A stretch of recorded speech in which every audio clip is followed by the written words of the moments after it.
Hi everyone, my name's Arianne and I am here today at Valentin's Education Farm on Dumfries House Estate to give you a little sneaky look behind the scenes. Usually at this time of year, the farm is extremely busy with lots of visiting school groups and we're letting them find out about food, where the food comes from, about our wonderful native rare breed farm animals and everything else in between basically. So it's been very quiet and a bit sad that we haven't been able to see you, so we thought it'd be nice to share what's going on with you guys.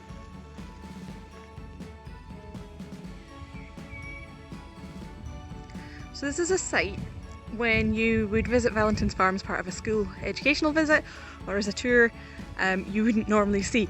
So currently some of the commercial sheep, so the sheep that are not a rare breed, that usually reside down on home farm or in the parklands around Dumfries House, about 800 acres worth.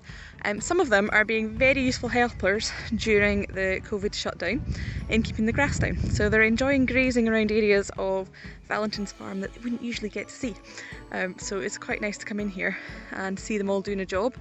So something that whilst our gardeners aren't unfortunately all able to be here, the sheep are helping out with. So this here is our beautiful main education barn. So lovely timber framed, absolutely stunning building. So hopefully one day, if you get to visit us with your school, as I say, or on one of our guided tours, you can come and see what's all going on in this place.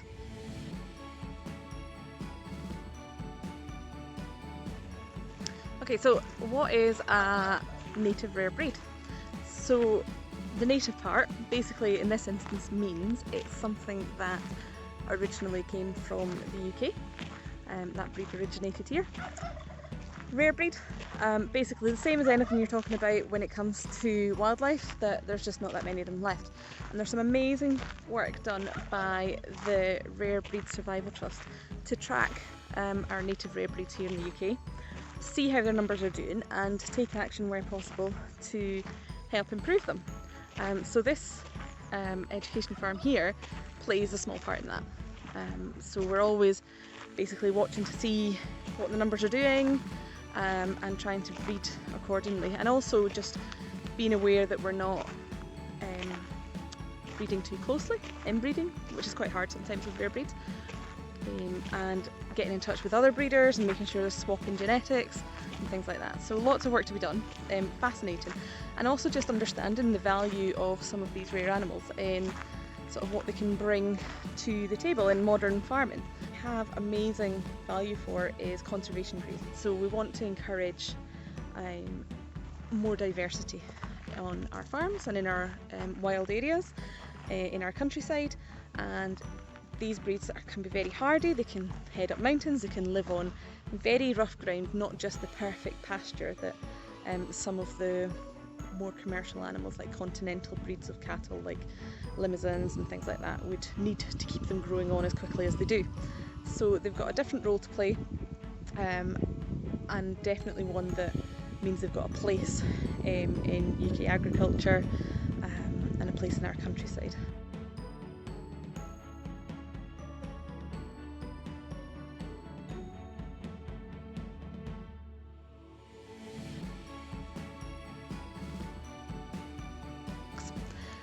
These are our Shetland ducks.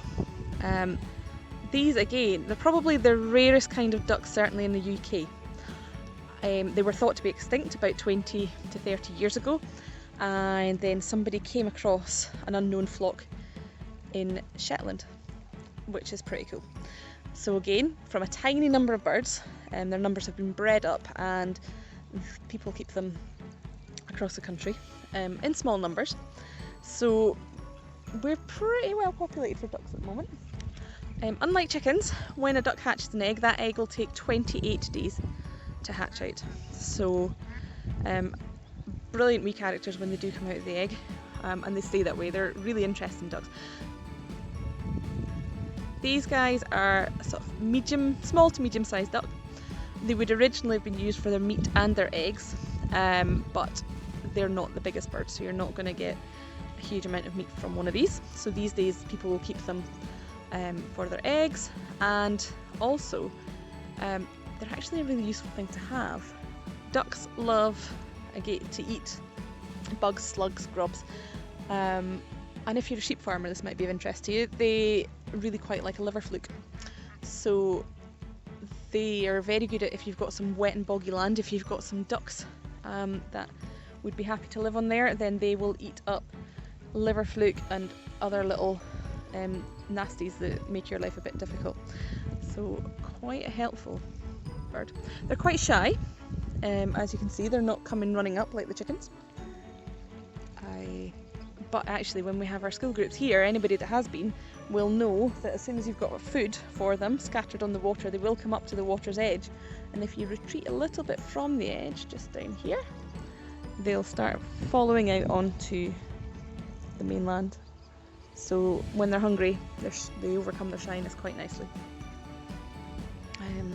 So duck eggs, top tip, if you love baking, then get a hold of duck eggs because they are absolutely brilliant for making cakes. They just seem to add to the texture beautifully. They're also just a really nice egg to eat.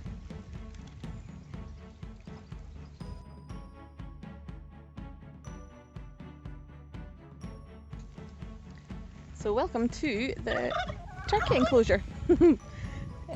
That's Tom Tom. Say hello, Tom Tom. There we go, and his little friend that thinks he can do the same. Okay, so turkeys, these guys are a breed called the Crowlitzer, or pied black and white.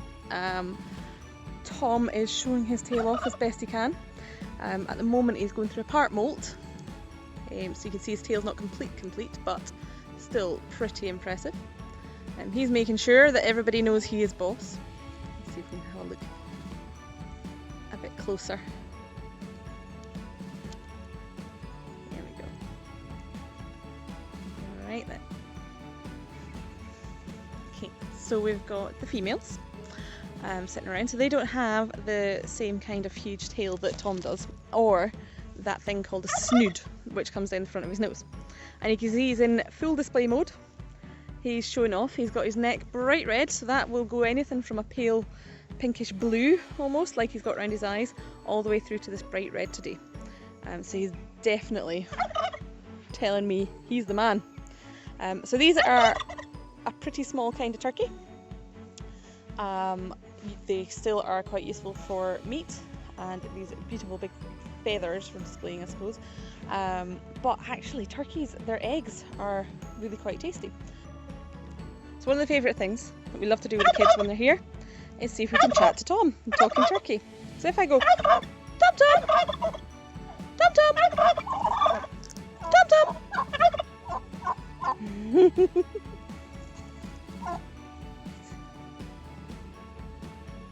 There he is. So these ladies will lay eggs through the summertime. Obviously not Tom. They're fairly easy to hatch, so we have some youngsters on site as well. We'll go and see if we can see them after. And as I say, turkey egg is a really tasty thing. Can be used just the same as chicken eggs, duck eggs.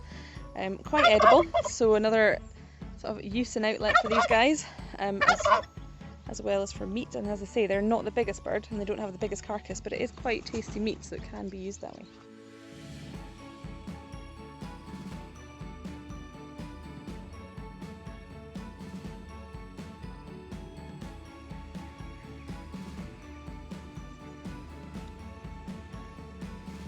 Okay, so I'm up at the goose pond now.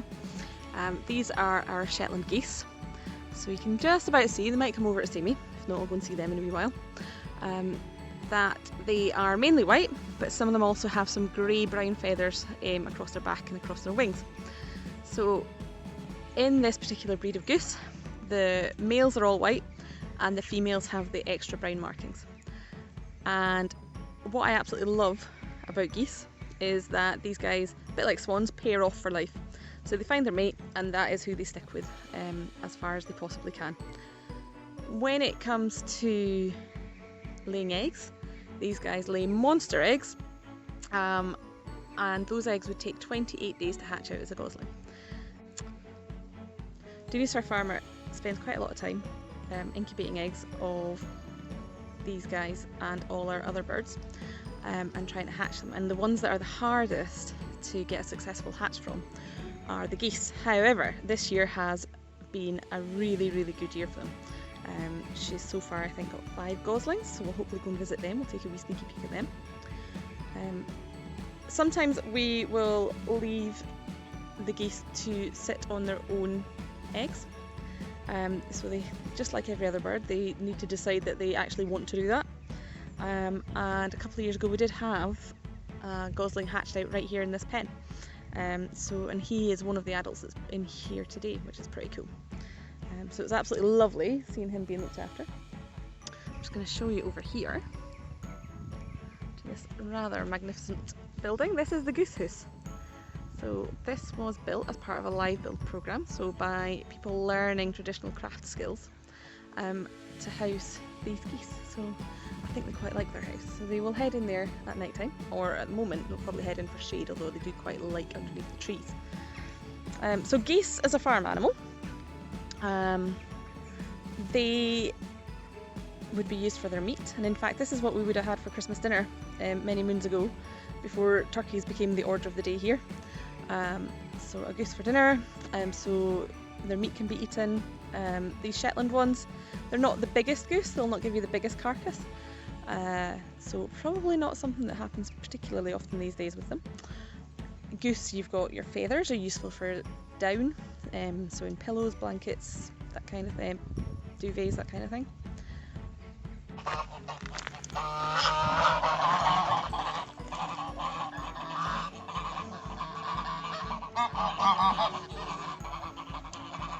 So the geese are showing us how good they are at guarding things, scaring things off. So that honking noise, they hiss if they feel threatened, and some people will keep geese just basically in the space of a guard dog. It's very good for letting you know if somebody comes into your yard or your garden, especially at times of day they shouldn't be there, because the geese will make plenty of noise to let you know about it.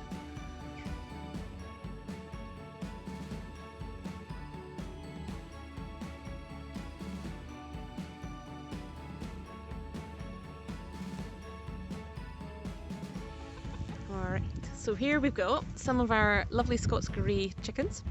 So another Scottish breed. These are a bantam sized bird, so they're a smaller kind of chicken than our Scotch dumpies. These ones are in the beautiful barred colour. You also get dumpies in this colouring too, but we've chosen to have these guys in this colour and keep the black dumpies only. So beautifully displaying in front of us is our cockerel Alexander. He is a slightly lighter variation than our girls, so basically I think he's a bit truer to the coloration of a Scots Grey, so we're going to try and breed a bit more lightness back into our girls. These are fantastic egg layers, so you can hear somebody up to that at the moment. They are fantastic egg layers. We'll get eggs from about February through to November, and then like most chickens naturally they will go off lay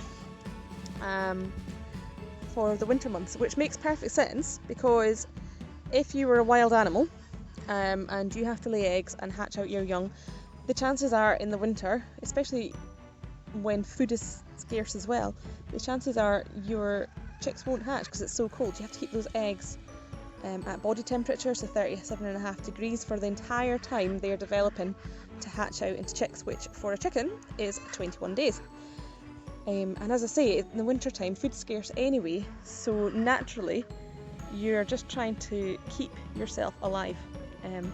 So we do that pretty well for them here. Instead, they're not a wild animal, they're looked after, but still nature means that they decide to not lay anymore, or they just go off lay, which is absolutely fine, gives them a break, and means we're not inundated with eggs. So their eggs, as well as the bird being smaller, the eggs are slightly smaller, but they're lovely, tasty, and yeah, just very usable. So we can tell the difference between our cockerel and our hen here in their appearance. So Alexander there is sporting a rather funky comb. It's his little quiff hairdo on the top there, and his wattles down the side of his cheek. The ladies, especially when they are in lay, they also have a comb, but it's much smaller, and their wattles are too. And Alexander again has his beautiful long tail. so he can show off he's the coolest guy in the land. So this is the Scots Grey hen house. So this is where the ladies are locked in, and gent are locked in at night time. But also they use this for shelter during the day. Their food and water's in here. And also this bit at the back is what I want to show you. We're going to have a wee sneaky look inside here. This is the nest boxes. So in this area, this is where the chickens will come to if they are ready to lay an egg. So it's a nice cosy little space. They feel safe. They don't have to watch out for anything around them. And yeah, they'll just go and have a sit and see if they lay any eggs. So we're going to have a wee look, see if there's anyone in, or indeed if there's any eggs sitting. Okay, so we've got a lady sitting here. Can you see she's puffed her feathers out? She's having a right good look at us. And she's not for moving. So the chances are she's possibly got some eggs under there that she's sitting on. She might be going what we call broody, which means she's basically taken the notion that she wants to hatch some eggs out for herself. So we tend to do most of the hatching here using incubators. I say we, I mean Denise, our education farmer. So just like with humans, your incubator's there to keep the right temperature, the right humidity, and it also, with the eggs, turns them every so often so the eggs don't get stuck in one spot. Oh my goodness. So even though it's a lovely warm day, the girls have decided they're quite happy to cozy up together. Let's go and have a wee look, see if we can see what's inside our hen house. I can hear someone. Oh, hello young lady.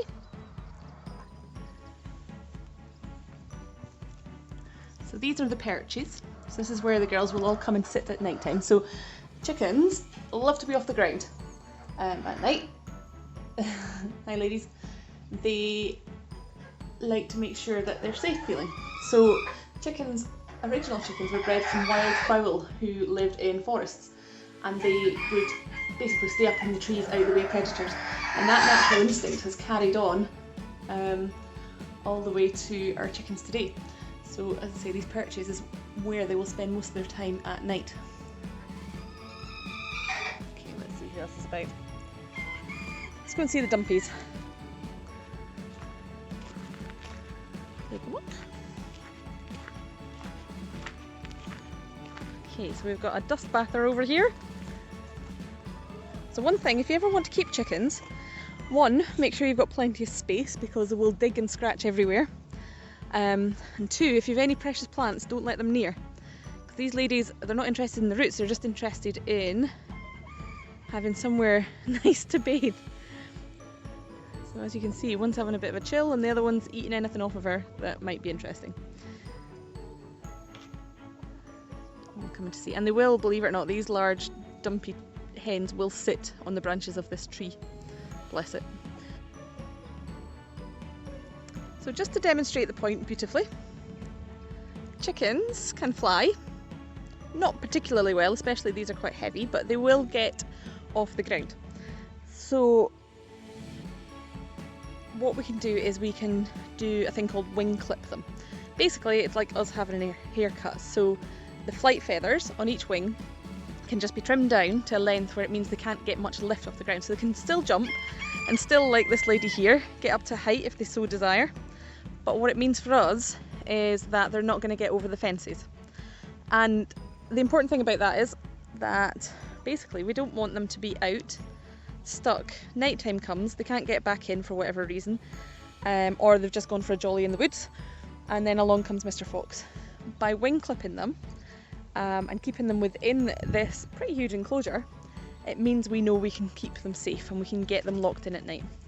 Usually they're very good at taking themselves off to bed before dark, but we still, Denise will come and lock them in for the night, just make sure they're completely safe. So I think this lady's having the time of her life up here, just enjoying the view.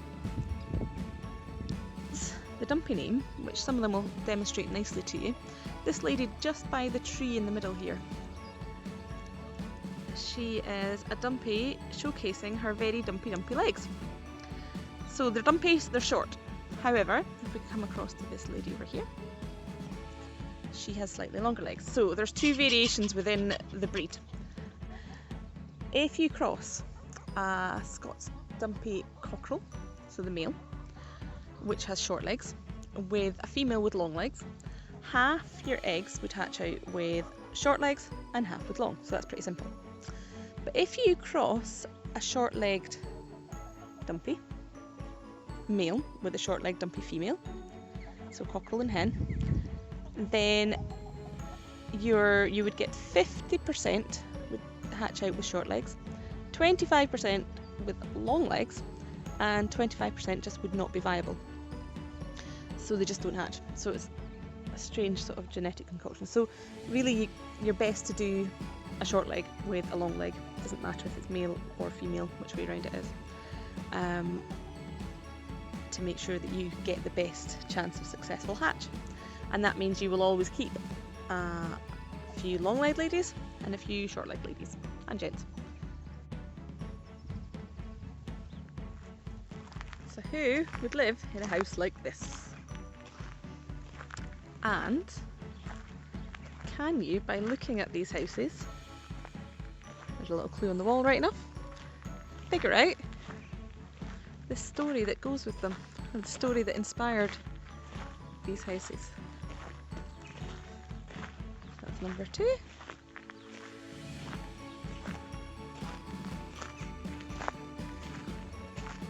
And down to number 3. There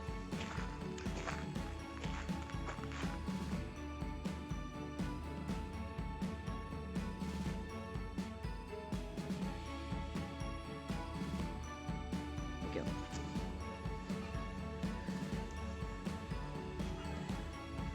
So it's a pig's life. This is Hilda and Gilda. They are our 2 Tamworth pigs. So Tamworths you can always kind of pick out quite nicely. They've got lovely big but upright ears and this gorgeous sort of red coat. So it's a handy coat to have in this kind of weather. It's warm. It actually helps protect them, gives them a little bit of screening against the sun, unlike our Landraces who we'll visit in a wee while. So yeah, sunbathing is the order of the day if you are a Tamworth in southwest Scotland today. So not too bad. So a little bit about Tamworths. So the colouring comes from their sort of roots, I suppose, with more primitive types of pigs, but they're another rare breed. Not many of them left at all. These girls could, like any other pig, have up to 3 litters of piglets a year. They're pregnant when they are pregnant for 3 months, 3 weeks and 3 days. It's a really, really strange number, but easy to remember. So our girls here will have maybe 1 or 2 litters a year. Recently our piglets have been Tamworth cross land races because we tend to just keep 1 boar at a time. And yeah, so at the moment the land races have been, and you can just about see in the background there's a couple of young land race piglets down the bottom there. I say piglets, they're a bit bigger than that, weaners, and we'll go and see them in a while. So pigs are fascinating animals, incredibly intelligent, not always as lazy as this, but they do enjoy a good sleep, especially when the sun's out. They will eat just about anything. So a pig is an omnivore and they naturally like to root and scratch around. So you can see they've both made themselves sort of little almost wallow holes. So they've been digging about in these with their snouts. Their snouts are incredibly strong and they rely mainly on their sense of smell. That's what gets them through. So their eyesight isn't brilliant, but their sense of smell helps them to find the tastiest roots, the little grubs, the worms, whatever there is that they can come across. These girls particularly like a little bit of apple as a treat, as any of the school groups that have visited us will know. So lovely natured animals. When they give birth, they will typically have probably 6 to 8 piglets. However, one of our ladies this year I think produced 11, whilst the other one decided to have 4. So that was quite a contrast, a week apart. So yeah, so at the moment they're enjoying being piglet free and the company of each other. These 2 really do like to stay together. They can be picky about who they want to share their space and their time with, but given a choice, these ladies like to stay together and they get to do that. The only time we might change that is when they are due to give birth, so when they're in pig, because they're going to get very protective of their own young, and it could be stressful having basically a friend about who's interfering. So who would live in a house like this? these guys. Okay, so this is one of our adult Landrace pigs. I think it might be Babe. And these were two of her piglets from her last litter. So she had a rather large litter, and we decided to keep two of the females, so two of the gilts, to carry on our breeding lines. So yeah, so she's kept these two guys with her. She's no longer feeding them. Obviously they still enjoy mum's company. So we can see what pigs like to do best in this area. We'll have a wee drink, but you can see what they do. So they root up the ground, and especially just now they like to make wallows, so somewhere to go and have a sunbathe and cover themselves in mud, quite frankly. And it's actually a really practical thing. If you're a pink pig, you're going to get sunburn. If you can cover yourself in mud, then you're not. So it cools them down, it gives them a bit of protection from the sun. They love having a bit of shade from the trees as well, so this is an ideal area for them. But you can see how much they root up. So we tend to try and rotate these paddocks and just give them a bit of rest time, especially in the winter time. This will all come good again. Hello guys. So you can see they're an incredibly long pig. Even though Landraces are a rare breed, they actually are part of the sort of breeding that goes into the main pigs that are used to produce bacon, ham, pork in this country. So they're part of what you call the mother stock, but it's a sort of crossbreed that is the sort of main commercial pigs, so what you'll end up with products from in the supermarket. But the actual fully bred pedigree Landrace is a rare breed. These are our Castle Milk Murets, so another one of our native rare breeds. These guys originate from an estate called Castle Milk in Lockerbie in Dumfriesshire. So originally they were bred especially as a cross between a few others like the Shetland Muret and the Mouflon, to basically produce a sheep that was unique to that estate, and also would produce a useful fleece to make clothing for the estate workers.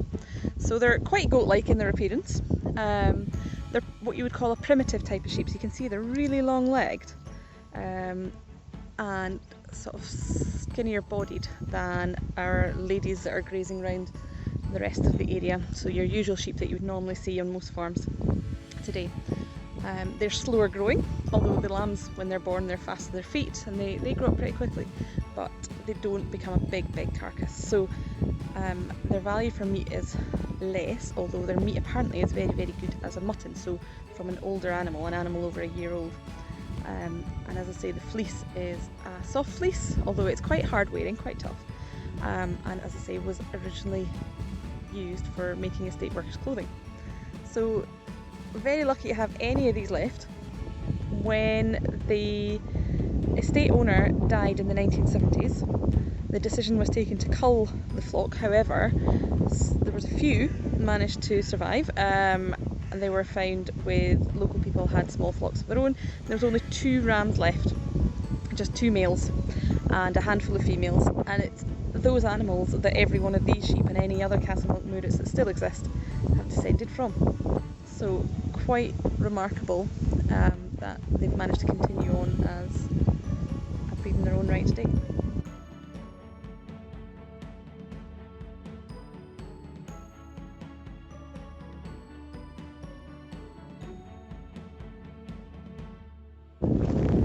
So this is part of our herd of venal cattle. So one of, if not the rarest breed of cattle in the UK, if not the world. Let's see if I can give you a zoom in to show you a bit more. So you can see in the middle there, we've got 1, 2, 3, 4 calves. 2 of them are white with the beautiful black nose and ear markings, and 2 of them are the full black colouring. So that is the 2 colourings that venal cattle come in. Oh, Mum's hiding behind the tree. They're a small breed of cattle, absolutely way smaller than most breeds you'll find on farms in the UK today.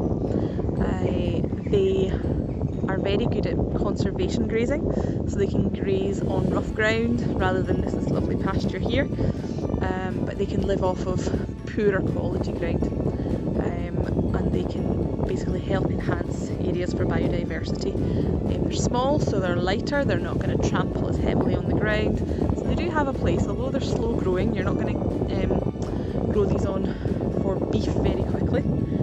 They still have some kind of place, albeit their numbers are so low at the moment. There's less than 50 breeding females. I still think there's a place for them to do a different job. They're not just able to produce meat for us, but can help us to maintain our wonderful environment and our wild places in our countryside as well.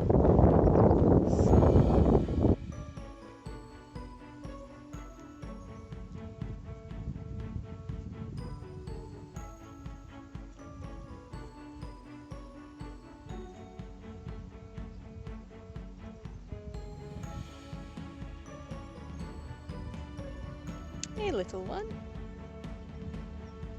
So we have a little explorer here. Oh, now I've spoke is a bit more concerned. This is one of this year's rather precious veinal calves who has taken a bit of a wander to come and see me. The rest of the herd way down there.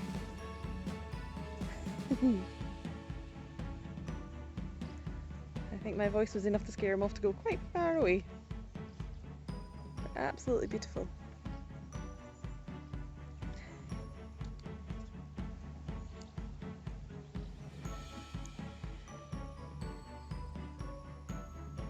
There he goes, back to mum.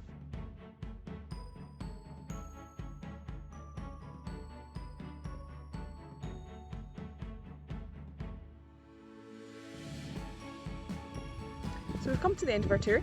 I want to say thanks very much for joining us. I hope you find out something new and interesting about food, farming, and what goes on here at Valentin's Education Farm, and indeed Home Farm as well on the Dumfries House estate.